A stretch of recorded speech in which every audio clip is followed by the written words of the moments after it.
تلقى آدم من ربه كلمات فتاب عليه إنه هو التواب الرحيم قلنا اهبطوا منها جميعا فإما يأتينكم مني هدى فمن تبع هداي فلا خوف عليهم ولا هم يحزنون صدق الله العظيم.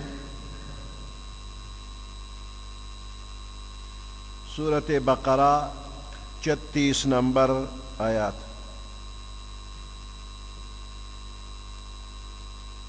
हजरत आदम अलैहिस्सलाम अल्लाह पाक जन्नत ता दाखिल को हवा बीबी अलता पैदा शुला द द्वाड़ो निकाह उशवा हुक्म वर्तो शो चे पा जन्नत के कम ज़े के गर्जे नो अलता गर्जे चे कम ज़े खुराक ग्वाड़े नो कवे।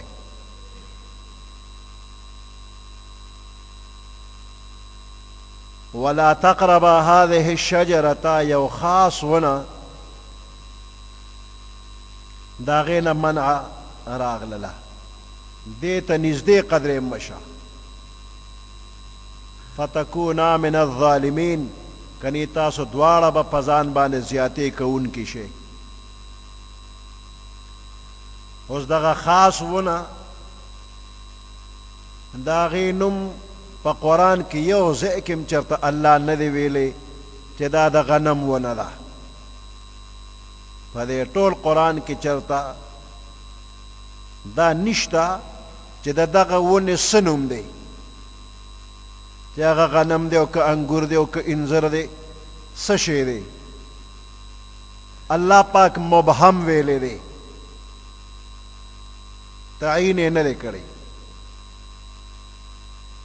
अलबत्ता इसराइली रिवायातों के द गनम दा लफ़ज़ रागले दे बनी इसराइल दा लफ़ज़ वेले दे पैगम्बर अलैहिस्सलाम न दे वेले कुरान न दे वेले सहाबे किरामो न दे वेले खो बिया दगे गनम दुमरा शोहरत करे दे चे दाना द गनम खोड़ले नवा द जन्नत नबवत आदम पसा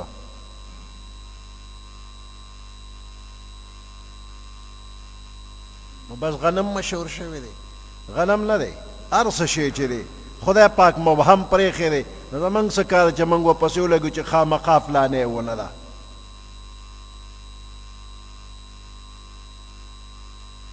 न यो खास वने न अल्लाह पाक मना को न शैतान आदम अलैहिस्सलाम और हवा बीबी ता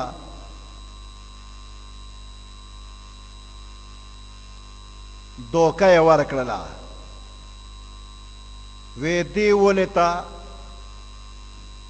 ते मने कड़े नो दे के ओ गरज दे او غرض دار کتا دی او خوړن تا نه به فرشته جوړ شي او ته به همیشه همیشه جنت کې نو د توي چې دا مخرم دې کې د فایده دا اخره چې همیشه همیشه جنت کې شي او فرشته در نه جوړ شي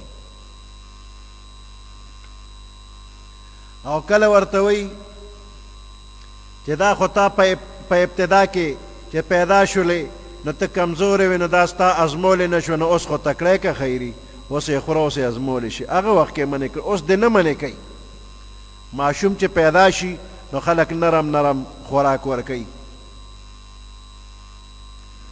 بیا په مزه مزه اول پی ورکوي بیا چې د ماشوم یو پوټی خشي نو ډوډۍ لاس کې نیولې داسې په مزه مزه ته چکوي نو کله تېره کړه او کله غورځولې د هغې نه وروسته داسې نرمې روجې وله ورکي نرم خوراک وله ورکوي غوښه ماشوم له څوک نه ورکوي نو بیا چې تکړه شي نو هر څه خوري نو دا شیطان چې دی نو دم آدم علیه السلام او حوا بیبي ته وایي چې ابتدا کې ستاسو دپاره دا څیز مناسب نو الله منې کړی اوس خو ستاسو دپاره مناسب دی اوس یې خورئ وی الله راته دا ونه یاده که چې دې ته مه نږدې کېږه وی دا یې درته یاده کړې چې دې کمې ته اشاره کړې دقه پرېږده دا نورې خو خوره که نه. نو په دې خبرو باندې ابلیس آدم علیه السلام ته قسم خوړلی دی. وقاسمهما انی لکما لمن الناصحین. آدم علیه السلام او حوا بیبي ته قسم وخوړه وی زه ستاسو د دواړو دپاره خیر خوا یم.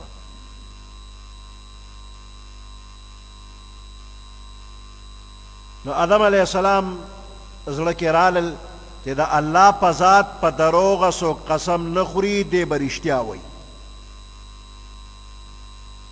نو بس د هغې خاص ونې نه خوراک یې وکړه او د جنت نه بیا را اویستی شو.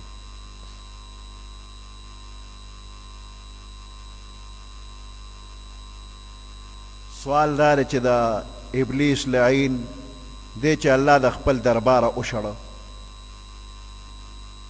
او آدم علیه السلام جنت ته داخل کنه دی بیا څنګه لاړه جنت ته او آدم علیه السلام او حوا بیبي هغه خطا کړل. دی خو کافر شو. کافر خو بیا جنت ته نه ځي.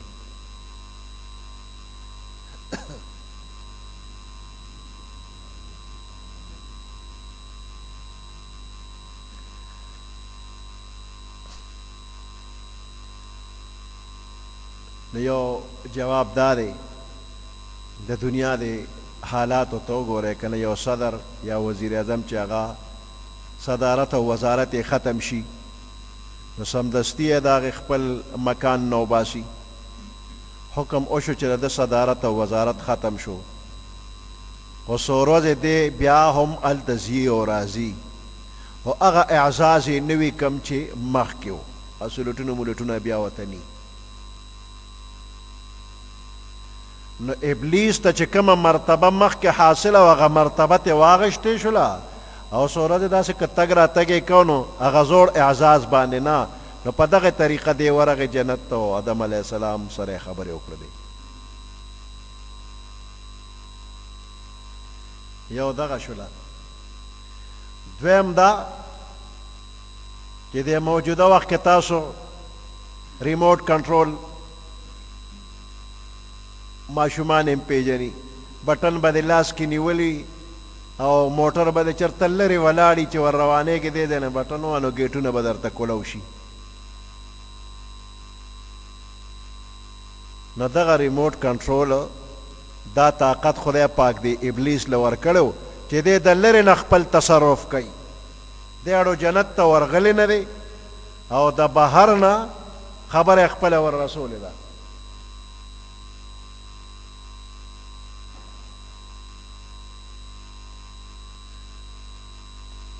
نو د جنت هغه خاص ونه د هغې خوراک آدم علیه السلام وکړ.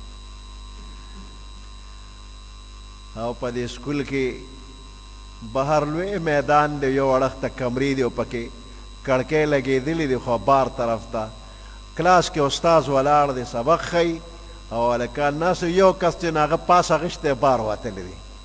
اوس ګراونډ کې ګرځي را ګرځي او ناګانه یو هلک سره سترګې مخامخ کړي دي او دی هغه په اشارو خبرې شروع کوي.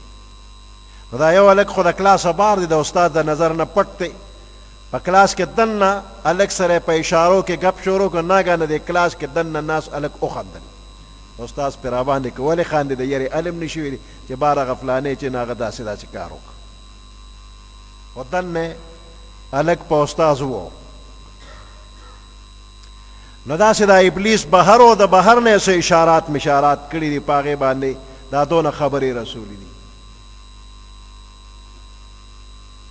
بهرحال د وسوسې اچولو قدرت الله شیطان له ورکړی دی. دی داسې تصرفات کولو باندې قدرت لري چې عام طور انسان یې نشي کولی او دی په مختلفو شکلونو هم راتلی شي. دا پیریان د دوی تعریف دا دی چې جسم ناری یتشکل باشکال المختلفه. د اوره پیدا جسم دی مختلف شکلونو کې راتلی شي. نو شاید چې د شکل بدل کړي وي او آدم علیه السلام سره خبره کړې وي او هغه نی پیژندلی خو قرآن وایي چې دی شیطان ورته قسم خوړلی دی نو په قسم یې تېرېستی دی وقاسمهما انی لکما لمن الناصحین.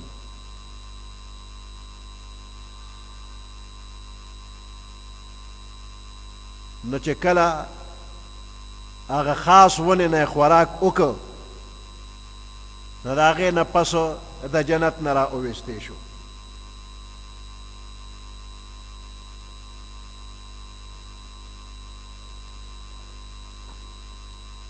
فأكلا منها فبدت لهما سوآتهما وطفقا يخصفان عليهما من ورق الجنة.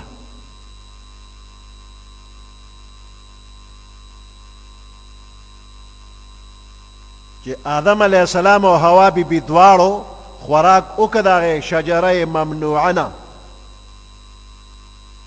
نو فبدت لهما سوآتهما د جنت لباس ترې نه ووته عورت ښکاره شو شرمگاه ښکاره شو. اوس په دې جنت کې یو آدم علیہ السلام او دویم ورسره حوا بی بی او دغه ځای کې پردي کسان نشته او د ښځې او د خاوند په منځ کې شریعت ستر نه دی مقرر کړی. د دې تر منځ ستر فرض نه دی نه که دواړه یو بل ته ښکاره شو نو څه چلو شو اسم نه. خو آدم علیہ السلام او حوا بی بی کې حیا وه نو د حیا د وجې دوی یو بل نه ځان پټو. حیا فطرتي شی دی د انسان پیدایشي حیا به پکې وي نو دوی ځان پټو د جنت د ونو نه پاڼې راواغېشته او ځان یې پټ کړ. دا کم خلک چې بربند ګرځي دی بې حیا دي دی د آدم علیہ السلام د اولاد نه ځان بار حسابوي. شیطان دا غواړي چې بنده بربند شي. نو آدم علیہ السلام او حوا بی بی حیا کولا وطفقا یخصفان علیهما من ورق الجنه.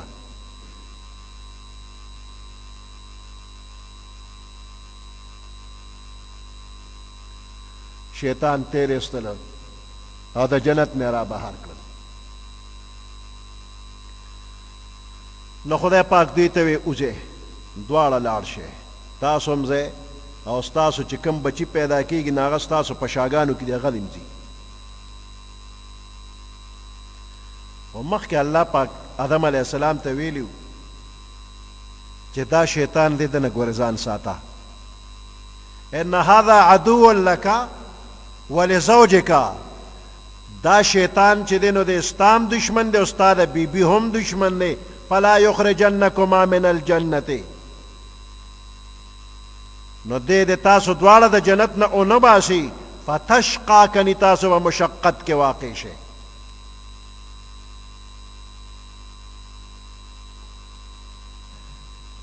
او چې دې جنت کې اوسېږي نو ان لك الا تجوع فيها ولا تعرى. نه به در باندې لوږه راځي نه به بربندوالی راځي. وانك لا تظمأ فيها ولا تضحى. نه به تږې کېږي او نه به دې ګرمي کېږي. د شیطان ورته وی هل ادلک علی شجرة الخلد. داسې ونه درته نه ښیم چې همیشه به جنت کې و ملک لا یبلا. داسې ونه درته نه ښیم چې هغه وخورې همیشه به د حکومت خپل وي. د دغه خاص ونې نه خوراک یې پې وکړو. نو په دې طریقه شیطان وسوسه ور واچوله او آدم علیہ السلام او حوا بی بی دنیا ته راغلل. د خاص ونې نه الله پاک آدم علیہ السلام منې که دی ورته ووایي چې دا ستاسو دشمن دی خطا دې نه کي. د دې باوجود آدم علیہ السلام د هغې خاص ونې نه خوراک وکړه. په ظاهره دا خو ګناه ده او پیغمبران د ګناه نه پاک وي.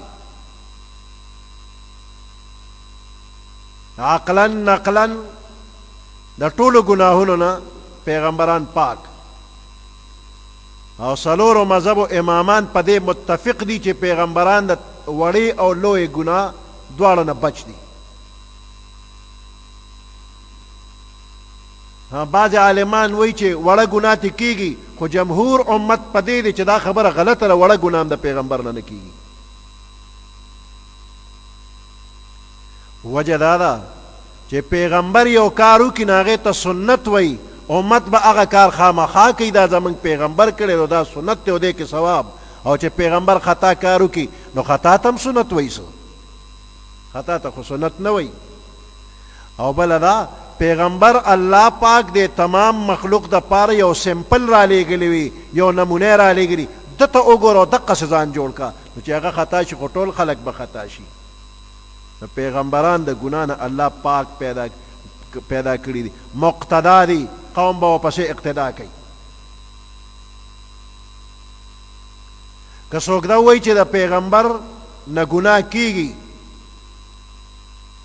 د دې خبرې مطلب دا دی چې په پیغمبر اعتماد نشته نو چې د پیغمبر نه اعتماد پورته شو نو بیا ایمان په چا راوړې عمل د چا په قول باندې کې نو د پیغمبرانو په ذات اعتماد وکړه چې دا د ګناه نه پاک دي دوی چې سوی د الله خبرې راته کوي البته قرآن پاک کې بعض پیغمبرانو په باره کې د خطا لفظ راغلی دی لکه دې آیات کې هم شته او بل ځای هم الله فرمایلی دي فعصى آدم ربه فغوا ښکاره الفاظ راغلل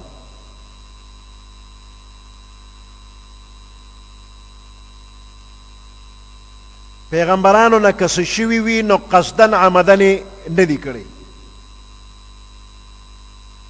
اجتهادی غلطی ممکنه ده په خطا باندې په ایره باندې ممکنه ده خو په خطا او په ایره چې یو کار وشي هغې ته ګناه نه وی او هغه معاف په خطا که د روژه کې اوبه وڅښلې په خطا نو ګناهګار نه روژه دې ماته شو او په ایره که دې وڅښلې ګناهګار نه روژه دې نه ده ماته په ایره که دې اوبه وڅښلې روژه کې خوراک دې وکړه روژه دې نه ده ماته ګناهګار نه په خطا چې روژه دې یاده ده او خوراک څښاک دې وکړه په خطا باندې لکه چارهدام کې او په خطا باندې ساس کې تیر شو روژه دې یاده ده خو بې اختیاره تیر شو روژه خو پې ماته شو ګناهګار نه نو خطا او نسیان پیغمبر علیه السلام فرمایلی دي رفع عن امتی الخطا والنسیان او اجتهادی غلطی که د مجتهد نه وشي نو ګناهګار پې نه دی که مجتهد یو مسله کې اجتهاد او کوشش وکړه او دې حق ته ورسېد نو ډبل ثواب دی او که خطا شو نو یو ثواب دی ګناهګار نه دی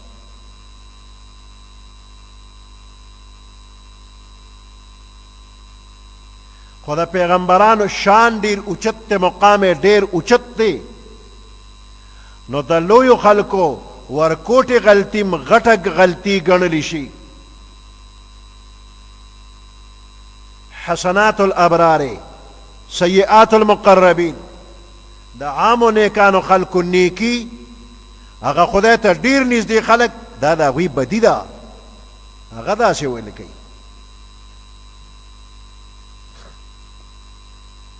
نو خدای پې زورونه ورکوي نو د آدم علیه السلام دا واقعه وی د دې داسې مثال دی لکه زمونږ پیغمبر علیه السلام یو ځل په لاس مبارک کې سره زر ونیول او په یو لاس مبارک کې ریخم ونیول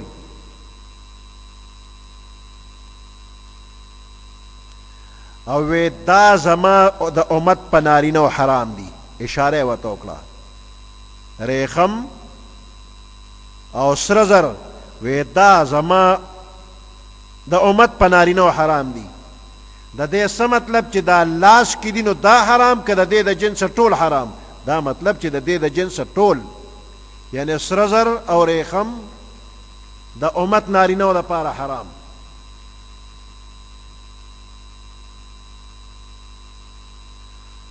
خو دا یو وهم هم کیدی شي چې دا منع صرف د دې لپاره چې دا کم دی لاس کې دي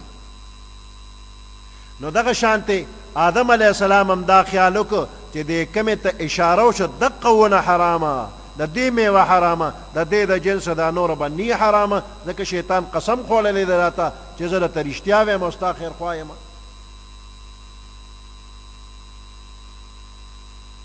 غلطه مشوره نه در کومه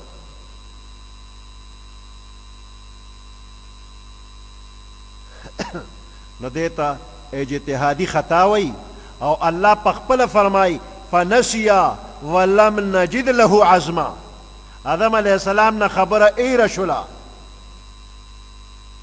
فنسیا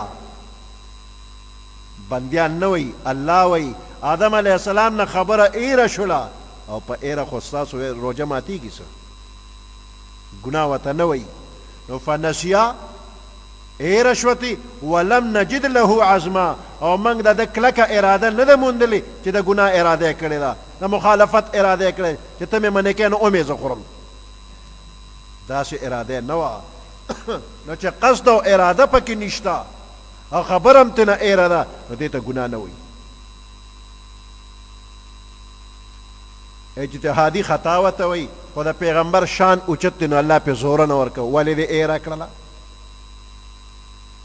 دا کار دی ولې وکړه نو په دې یې وله زوره نه ورکړله تاسو درزي چا ته وایئ چې همیشه جامې کټکۍ او ګنډي یې جوړی یې دغې کس ته درزي وایي او که د چا چې ته پنسو شلې د استن تارې راواغېشو ځان له پنسو ګنډله ده ته هم درزي وایې دی هم ګنډل کوي او درزي هم ګنډل کوي نو دواړو ته درزي وایې چې ته یو وخت یې استن تار راواغېشته هغې ته درزي نه وایي ګناهګار هغه دی چې دا هر وخت ګناه کارونه کوي دا یو ځل په خطا چې ته ستن تار راواغېشت نو هغې ته درزي نه وی نو یو ځل داسې خطا اجتهادي وشو نو دې ته ګناهګار مه وایه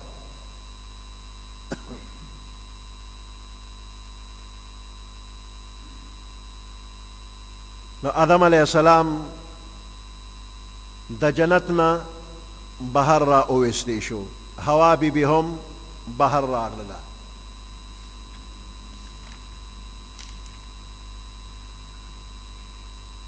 فازلهما الشیطان پس اخویول دې دواړو لره آدم علیه السلام او حوا بیبي ویښویول ازله لغزش یې ورکه ویښویول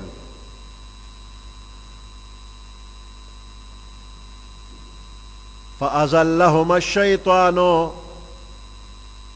پس لغزش ورکه دې دواړو ته شیطان اخویول دې دواړو لره شیطان عنها عن په معنه د سبب شو په سبب د دې ونې د هغې خاص ونې په سبب باندې اخویول فاخرجهما مما کانا فیه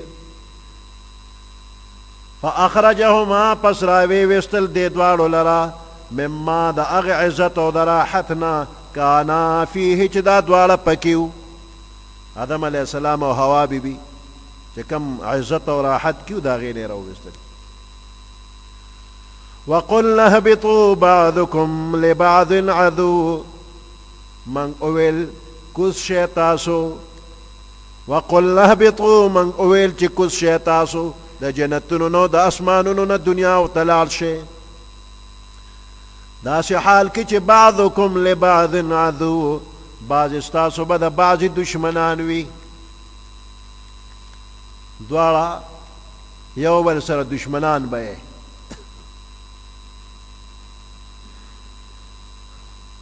آدم علیه السلام او حوا بیبي دواړو ته وایي کوشئ او که شیطان لا تر دغه وخت د اسمان نه ځمکې ته نه راغلی نو هغه ته وایي ته هم کوشه دا دشمني به د چا وي د آدم علیه السلام او د ابلیس دشمنی به د کافرانو د مؤمنانو به دشمنی وي دا نه چې دا خپلو کې د یو بل سره د رورولۍ دا دشمنی دي دا پکې نشته دا دشمنی ختمې کې دشمنی کوي نو د مؤمن او د کافر به او مسلمانان خپلو کې دشمنی به نه کوي ولکم فی الارض مستقر او ستاسو د پاره فی الارض په دې ځمکه کې مستقر جای قرار به وي د برقراري ځای به وي ومتاع الی حین او سامان د نفع به وي الی حین تر د یو خاص وخت پورې یو خاص وخت پورې چې کومې پورې مرګ نی راغلی نه هغې پورې به ستاسو دپاره مستقر د قراري ځای به وي او متاع د نفع اخیستلو څیزونه. اوس آدم علیه السلام او حوا بیبي د اسمانونو نه او د جنت نه ځمکې ته راغلل.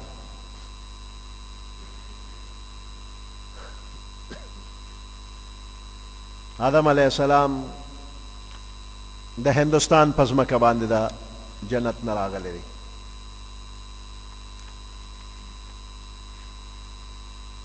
سرندیب دا سیلون سریلنکا دغه علاقې دي او په دې کې سرندیب یو لویه علاقه ده او په سرندیب کې بیا نود یو ځای دی.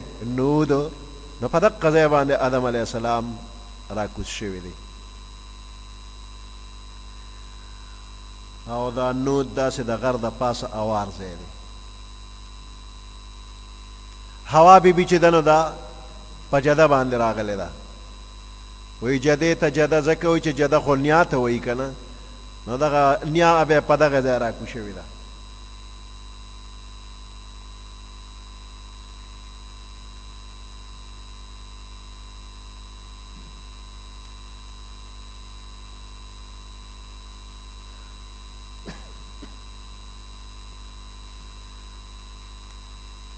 آدم علیہ السلام د الله نیازبینو چته استغه خبره اورېدلې نه وه.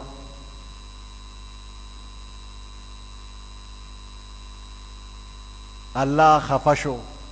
د الله د خوشحالولو دپاره زړه کې ډېر جوش راځي خو چل نه ورځي چې څه ووایم، هسې نه معافي غواړم او په معافی غوښتلو کې رانه نور خفه نه شي. نور به څه کومه؟ الله پاک په زړونو خبردار دی، نه الله ورته په خپله باندې چل ښولی دی. ماشوم چې رواني وکړي او د مور یا پلار یې راګیر کړي، نو دې ماشوم له د خپل خلاصي چل نه ورځي. څه وکړم؟ هېڅ چل نه ورځي. نو ناګانه چې دا مور پلار یې وایي، نو دوی ورته وایي چې ووایه چې توبه بیا به نه کومه، توبه بیا به نه کوم. نو چل ورته په خپله دا مور پلار وښیي، نو بس دا ماشوم چې وایي توبه بیا به نه کوم، نو بیا یې پرېږدي. نو که پرېښوده یې نه، نو دا د توبې چل به یې ورته نه ښو، خو پرېښودل یې غواړي، نو چل ورته په خپله وښیي. نو اوس الله پاک آدم علیه السلام نه داسې خفه نه دی لکه د ابو جهل نه چې خفه دی. ابو جهل ته د توبې چل خدای نه ښیي، هغه نه خفه دی په رښتیا او قسم ته نه خفه دی. او د آدم علیه السلام نه خفه نه دی، خو آدم علیه السلام خو خدای پاک ځمکې له پیدا کړو. انی جاعل فی الارض خلیفه، جنت له خو خلیفه نو پیدا کړی، خو دې جنت ته ولې بوته؟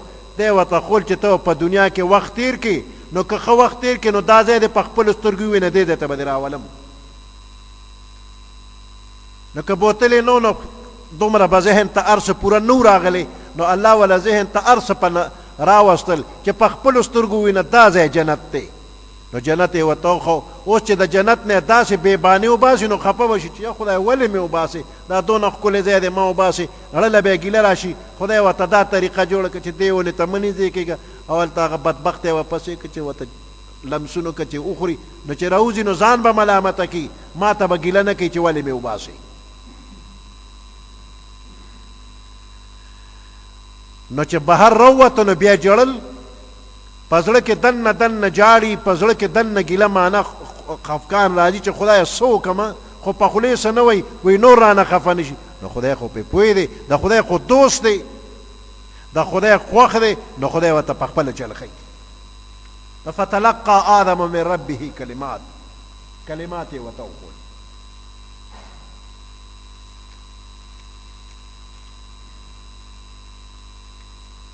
نو کم کلمات ورته وښولی شو؟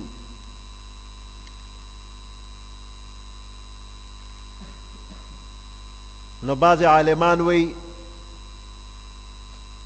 چې سورت اعراف کی 23 نمبر آیت کی راغلی قالا ربنا ظلمنا انفسنا وَإِن لَّمْ تَغْفِرْ لَنَا وَتَرْحَمْنَا لَنَكُونَنَّ مِنَ الْخَاسِرِينَ پدې الفاظ باندې معافي غوښتله.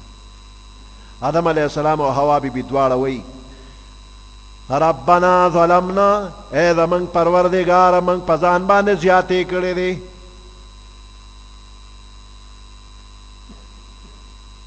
وَإِن لَّمْ تَغْفِرْ لَنَا کچرت موږ ته بخشش اونکې وترحمنا رحم را باندې اونکې لنکونن من الخاسرین موږ به د تاوانیانو نشو.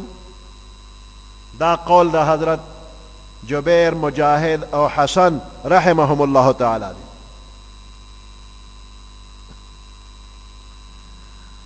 او مجاهد رحمت الله علیه فرمای وی دی کلماتو باندې بخنه غوستا اللهم لا اله الا انت سبحانك وبحمدك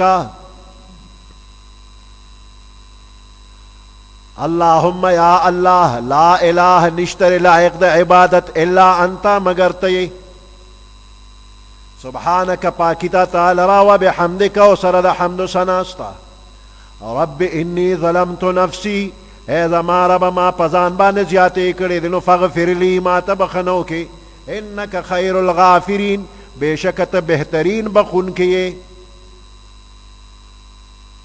اللهم لا اله الا انت سبحانك وبحمدك رب اني ظلمت نفسي فارحمني انك خير الراحمين اللهم لا اله الا انت سبحانك وبحمدك رب اني ظلمت نفسي فتب علي انك انت التواب الرحيم فتب علي نو پما رجود رحمتك توبه میں قبول کی انك انت التواب الرحيم. یہ پدے الفاظ باندې بخنو غوښتنه. او د عالمانو یو لوی ډله فرمای وی آدم علیہ السلام د عرش په کنارو باندې لیکلی لیدلی دي چې محمد رسول الله صلی الله علیه وسلم. نو د پیغمبر علیہ السلام په وسیله باندې سوال کړی دی.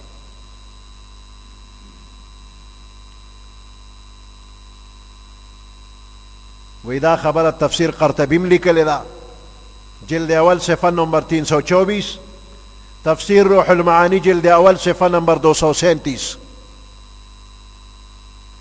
اور دا دے تفسیر پتائید کی اور حدیث ہم پیش کی گی. حضرت عمر رضی اللہ تعالی عنہ فرمائی لما اذنب آدم الذنب الذي اذنبه رفع رأسه الى السماء. آدم علیہ السلام نا چکلا خطا کا اشلا نو رفع رأسه الى السماء اسمان طرف تے سر مبارک پور تک فقال اسألك بحق محمد صلی اللہ علیہ وسلم یا اللہ سوال درنا کوم پا وسیلہ دا محمد مصطفیٰ صلی اللہ علیہ وسلم اللہ غفرت لیک خدای کا بخن دراتا نکللا تراتا بخنو کی بخن راتو کما معاف کا فاوحى الله الیہ اللہ وتوحی اکللا من محمد دا محمد سوک دے فقال تبارک اسمک لما خلقتنی رفعت رأسی الى عرشک بے پروردگار چتاز پیدا کرم ما سر پور تک عرش تم اوکتل فاذا فیہ مکتوب ناگاند عرش پا کنارو بانی لکلیو لا الہ الا اللہ محمد رسول اللہ فعلمت انه لیس احد اعظم عندك قدرا زپویشم پدے خبر باندی چیز حصوک دیر اوچت درجے والا نشت دے عمن دا اغا چانا جعلت اسمه مع اسمک چی دا اغا نمتادق پل نم سر لکلی دے فاوحى الله الیہ اللہ ورتوحی اکلل یا آدم انه آخر النبیین دا دا طول نرست پیغمبر دے من ذریتک استا دا اولاد ندے ولولا ہوا کچر دا پیدا کول میں مقصد نوے ما خلقتو کنو تبا مم نوے پیدا کری دا د وړو خلکو خبره نه ده. مستدرک للحاکم جلد دوم صفحه نمبر 615، خصائص کبرا د سیوطی صفحه نمبر 6 جلد اول، الوفا باحوال المصطفى عبدالرحمن جوزی صفحه نمبر 33 کې لیکلي دي. لوی لوی علماء لیکلي دي چې د پیغمبر علیه السلام په ذات مبارک باندې وسیله نیولې ده.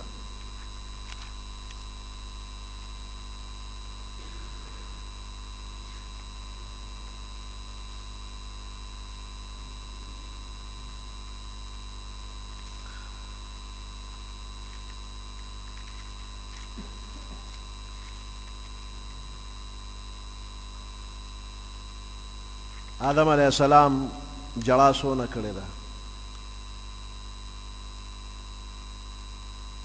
وی چې کله را کوشوي دي نو جړلې دي. عبدالله ابن عباس رضی الله تعالی عنهما فرمایي بکا آدم و حوا 200 سنه 200 کاله جړلې دي. 200 کاله.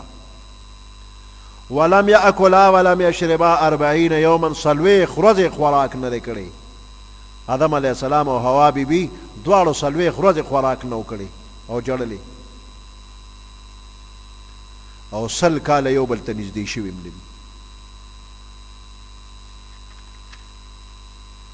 او دومره جړا یې کړې ده چې علما فرمایي لو ان دموع اهل الارض جمعت، که چېرې د تمام اهل زمین اوښکې را جمع کړي شي، لکان دموع داود اکثر، د داود علیه السلام اوښکې به ترې زیاتې شي. ولو ان دموع داود مع دموع اهل الارض جمعت، که د داود علیه السلام اوښکې او د تمام دنیا د خلکو اوښکې را جمع شي، لکان دموع آدم اکثر، د آدم علیه السلام جړه او اوښکې به ترې زیاتې شي.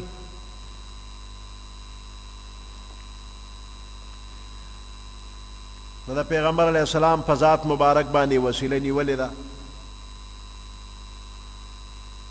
شرعاً په ذوات فاضله باندې وسیله نیول جایز دي، په نیکو اعمالو باندې وسیله نیول هم جایز دي، او د نیکانو خلکو په وسیله باندې هم وسیله نیول جایز دي.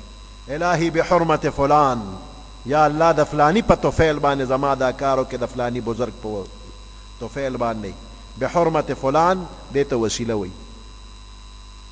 او د ډېرو نیکانو بزرگانو د هغوی په شجرو کې په سلسلو کې بحرمت فلان شته. فتلقى آدم من ربه، پس دکړل آدم علیہ السلام، تلقى شوق سره حاصلول، وی غشتلی حاصل کړل آدم علیہ السلام من ربه د خپل ربنا کلمات یو سو کلمې. فتاب علیه، نو الله رجوع د رحمت وکړه په ده باندې، توبه ورله قبول کړله. انه هو التواب الرحیم، بېشک دا الله پاک ډېر توبه قبلونکی دی او رحم کوونکی دی. سبحان ربك رب العزة عما يصفون وسلام على المرسلين والحمد لله رب العالمين. اللهم ربنا آتنا في الدنيا حسنة وفي الآخرة حسنة وقنا عذاب النار وادخلنا الجنة مع الأبرار يا عزيز يا غفار برحمتك يا أرحم الراحمين. Created with free version for non-commercial use.